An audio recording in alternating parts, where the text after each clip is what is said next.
कराची में बिजली सप्लाई करने वाली कंपनी के इलेक्ट्रिक हमेशा ही से तनकीद की जद में रही है। पिछले चंद सालों में कराची में होने वाली तूफ़ानी बारिशों में करंट लगने के वाक़यात में कई अफराद हलाक हुए। नेपरा की रिपोर्ट के मुताबिक सन 2019 में होने वाली बारिशों में 35 में से 19 अफराद के इलेक्ट्रिक की गैर जिम्मेदारी की वजह से हलाक हुए। बादशाह कंपनी ने कराची में खंभों पर अर्थिंग के निज़ाम को बेहतर बनाया। बिजली की चोरी और कई इलेक्ट्रिक की तनसीबात का गैर कानूनी इस्तेमाल भी कई मरतबा जानी नुकसान का बायस बनता है। इस हवाले से पाकिस्तान की फलाही तंजीम एदी फाउंडेशन के रहनुमा फैसल एदी ने DW उर्दू को बताया, जो अच्छाई की अगर आप बात करें तो बहुत सारी जगहों पे ये जो तारों में इनके इतने गुच्छे होते थे, बेहंगम तरीके से जो है वो वायरिंग हुई होती थी, वो बहुत सारे इलाकों में उन्होंने साफ़ किया है। नेटवर्क की केबल होती थी, उसमें भी करंट आता है, उससे भी लोग मरते थे और नेटवर्किंग वाले इन्हीं के खंभे इस्तेमाल करते हैं। कुंडे जो हैं उनका ख़ात्मा बहुत ज़रूरी है।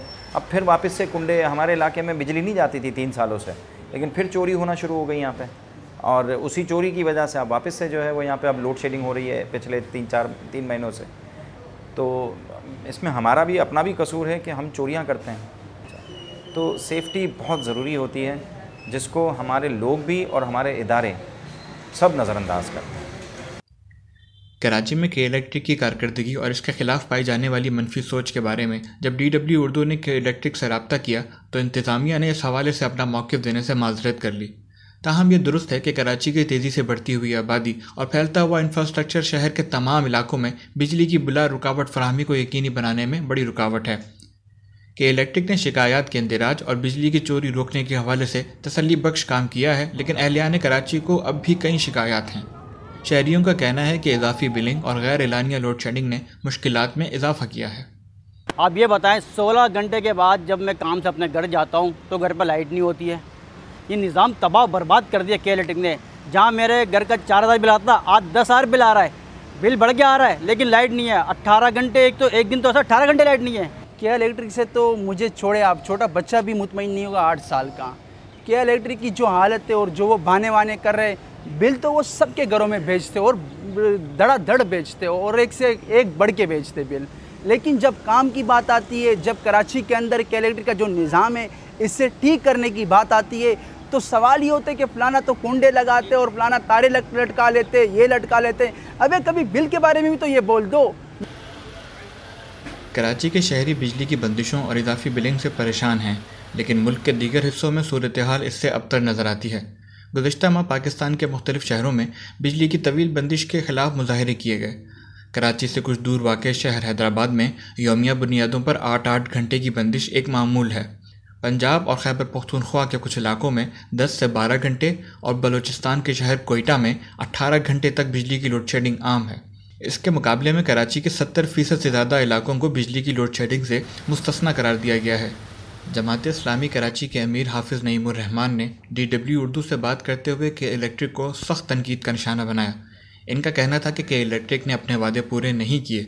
इनके मुताबिक कंपनी के खिलाफ सख्त कार्रवाई की जानी चाहिए। देखें, जब ये के इलेक्ट्रिक को यानी KEC को प्राइवेटाइज़ किया गया था तो उस वक्त कहा यह गया था कि परफॉर्मेंस बेहतर हो जाएगी, जनरेशन ठीक हो जाएगी, ट्रांसमिशन ठीक हो जाएगी, डिस्ट्रीब्यूशन ठीक हो जाएगी। 3 चीज़ें होती हैं। और जितनी इन्वेस्टमेंट इन्हें करनी थी, अनफॉर्चुनेटली वो इन्वेस्टमेंट इन्होंने नहीं की। इन्होंने प्रॉफिट पूरा कमाया लेकिन इन्वेस्टमेंट नहीं की, और ये हम नहीं कह रहे हैं, नेपरा की रिपोर्ट्स में मौजूद है।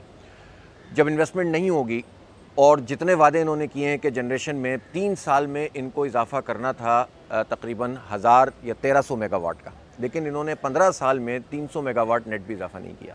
तो आप अंदाज़ा कर सकते हैं कि जो डिमांड बढ़ती चली जा रही है उसको ये पूरा कैसे करेंगे। लोड शेडिंग करते हैं इसीलिए। फिर इन्होंने अपने जो प्लांट्स हैं ये बंद रखते हैं ऑयल वाले, और ये गैस जो इनको गवर्नमेंट की तरफ से मिलती है वो चलाते हैं। गैस के हवाले से भी ये SSG के साथ, GC के साथ इनका जो मुआहदा वो तहरीर में मौजूद ही नहीं है। इनको गवर्नमेंट सारी की सारी फैसिलिटेट करती हैं, बगैर मुआहदे के इनको गैस मिलती है और इनका कनेक्शन नहीं कटता। जो सब्सिडी इनको सिर्फ 1.5 अरब रुपये की 2005 में मिलती थी वो 95 अरब रुपये पे चली गई है। बुनियादी सवाल ये है कि इस वक्त कैसे इनका लाइसेंस चल रहा है, इनकी मोनोपोली क्यों है, इस एक्सक्लूसिविटी क्यों है। इसलिए कि जब कोई कंपनी आए और मुआहदा पूरा ना करे, उस पर अमल दरामद ना करे, तो गवर्नमेंट का ये इख्तियार है और नेपरा का ये इख्तियार है कि इनके लाइसेंस को कैंसिल करे। हाफिज़ नईमुर रहमान ने इस मसले का ये हल बताया कि हुकूमत को चाहिए कि वो के इलेक्ट्रिक को कौमी तहवील में लेकर इसका फॉरेंसिक ऑडिट करवाए और दूसरी कंपनियों को दावत दे कि वो उस मार्केट में आकर एक दूसरे से मुकाबला करें। शाह फहद, DW उर्दू, कराची।